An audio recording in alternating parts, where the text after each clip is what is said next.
Which of the following is incorrect about symplastic pathway. अब यहाँ पर पूछा जा रहा है कि इनकरेक्ट स्टेटमेंट सिम्प्लास्टिक के रेस्पेक्ट में क्या है। तो सिम्प्लास्टिक पाथवे में सबसे पहला movement of water is relatively slower, बिल्कुल सही। अभी अभी हमने देखा कि जो सिम्प्लास्टिक पाथ में है उसमें वाटर सेल के अंदर से जा रहा है तो उसको बहुत ज्यादा बैरियर मिल रहा है। So because of a barrier of cytoplasm, cell membrane, plasmodesmata, तो जो मूवमेंट ऑफ वाटर है दैट इज रिलेटिवली स्लोअर, ये सही है। Movement is down the concentration gradient, ये भी बिल्कुल सही है। वाटर चाहे एपोप्लास्ट से जाए चाहे सिम्प्लास्ट से जाए उसका movement down the potential gradient ही रहेगा, यानी from higher water potential to the lower water potential, ये सही है।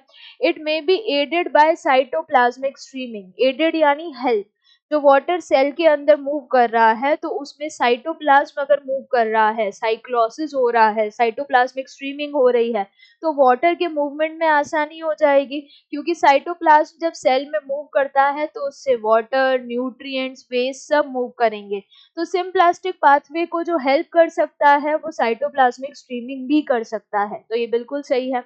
Most of the water flow in root occurs by this pathway, ये गलत है। Most of the water flow जो रूट्स में हो रहा है वो सिम्प्लास्ट से नहीं हो रहा है, वो किससे हो रहा है, एपोप्लास्टिक पाथवे से हो रहा है। एपोप्लास्टिक पाथवे, एपोप्लास्टिक पाथवे से क्यों हो रहा है, क्योंकि जो रूट्स हैं, रूट्स में मेजरली कॉर्टिकल सेल्स जो है, कॉर्टेक्स की सेल्स यानी cortical cells have large intercellular spaces, बहुत ज्यादा इंटरसेल्यूलर स्पेसेस वो प्रोवाइड कर रही हैं, so they have large intercellular spaces, and इसी वजह से जो एपोप्लास्टिक पाथवे है वो ज्यादा होगा रूट्स के अंदर, ना कि सिम्प्लास्टिक पाथवे।